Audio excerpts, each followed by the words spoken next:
অসাধারণ অসাধারণ। আমার তো এখনো ফিল হয় এই মোটকি যদি একটু স্লিম হয়ে আসে তাহলে আবারও তাকে নিয়ে কাজ করব।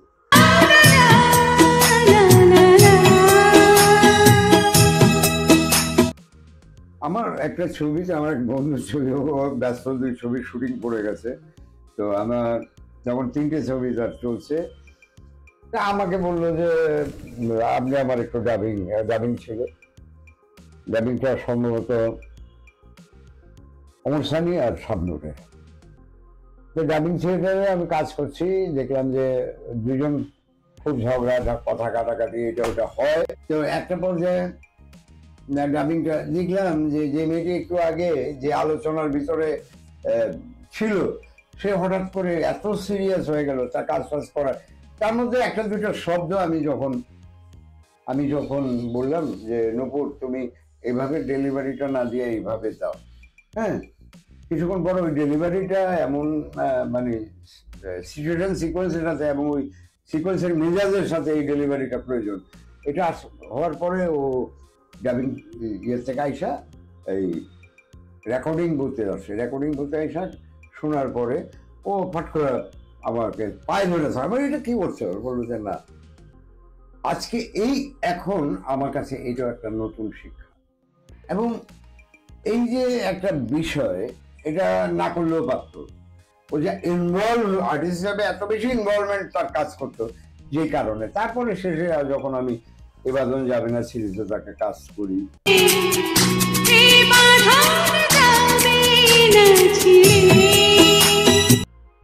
শুটিং যখন একটা ছবিটা ফাইনাল হয়, বাংলাদেশ ফিল্ম ইন্ডাস্ট্রিতে অনেক বলেছে দেখো ওখানে যাচ্ছ, ওনার সাথে কাজ করবা, উনি খুব রাগী, উনি খুব সাবধানে কিন্তু কাজটা করো, নাহলে কিন্তু মারবে। তো ওরা যেহেতু আমি সিনিয়র পার্সন, এই জন্য আমার সাথে 2 দিন বেশ আমি প্রতিটি শর্ট, প্রতিটি পারফরমেন্স, প্রতিটি ক্ষেত্রে কি কি করা উচিত, কেমনি করা উচিত, আমি আমারটা বলেছি। কিন্তু আমারটা আমি বলার পর আর্টিস্টটা করবে, কিন্তু আমি দেখবো আমার নোটেশনের ভিতরে শিল্পী আছে। সেকেন্ডের পরে 3rd day shooting, morning shift কাজ করেছি।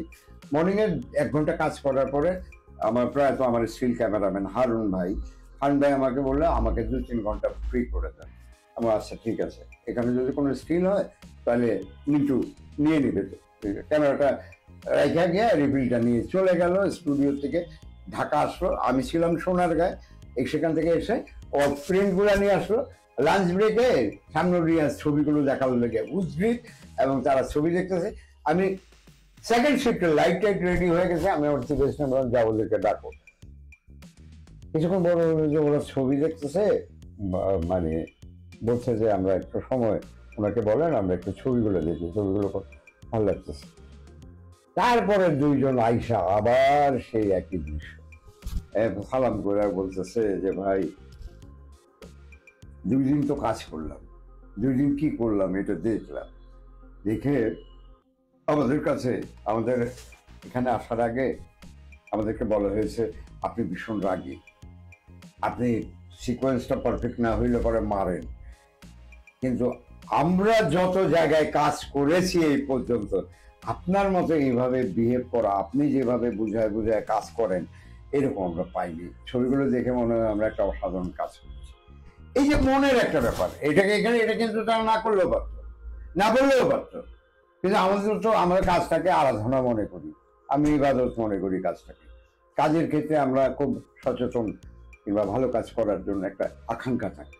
সেটা আলটিমেটলি দেখা গেছে যে পরবর্তীকালে অনেক বড় বড় কাজগুলো তাদের দিয়ে বেরিয়েছে। এর মধ্যে শাবনূরের এক্সেপশনাল, ওর ফেসে এত চমৎকার, এবং মৌসুমী যে পারফরমেন্সটা করে ভাষা হয়ে যায়, এত ভালো পারফরমেন্স। কিন্তু স্যাড নোটগুলো আমি মৌসুমী একটু ইন্টেন্সিটি বাড়াও।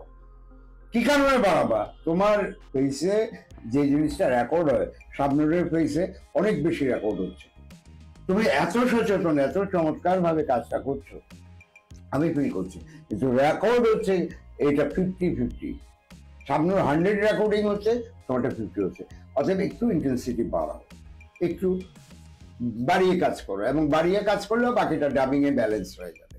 অসাধারণ অসাধারণ, আমার তো এখনো ফিল হয় এই মোটকি যদি একটু স্লিম হয়ে আসে তাহলে আবারও তাকে নিয়ে কাজ করব। এটা হচ্ছে একেবারে মানে আমাদের মধ্যবিত্ত পরিবারের মেয়ে, ওরা যে কাজটা করে না, ওরা কাজ এমনি ভালো থাকার জন্য অনেকক্ষণ আড্ডা গসিপিং এগুলো তো করে, এটা এটা থাকতেই হবে আর্টিস্টের, নাহলে নিউট্রাল করতে পারবে না নিজে। এবং সেখানে দেখা গেছে যখন ক্যামেরার সামনে চলে আসে মানে অবাক লাগে যে এটা গড গিফটেড একটা ব্যাপার। অনেক বড় জনের হাত ধরে ফিল্মে আসছে, তো উনি অনেক বড় মাপের একজন মানুষ ছিলেন, ক্যাপ্টেন এহতেশামুর রহমান, এবং উনি বেশ কিছু জিনিস মেয়েটিকে শিখিয়েছে, এটা বোঝা যায় কাজ করে। মধ্যবিত্ত পরিবারে একটা মেয়ে এত গুণের অধিকারী হবে কি করে? শাবনূরের একসময় হেয়ালিপানা কিংবা উন্নাসিকতা এগুলো যখন দেখেছি আমি তো মার্ক করছি, কাছে যেটা মনে হয়েছে যে চরিত্রগুলো করে গেছে এখন আর নতুন কোনো চরিত্র পাচ্ছে না। নতুন চরিত্র না হলে একটা শিল্পী কি করবে? এই যে একই ব্যাপার একই জিনিস, তখন আর ছেড়ে দিয়েছে।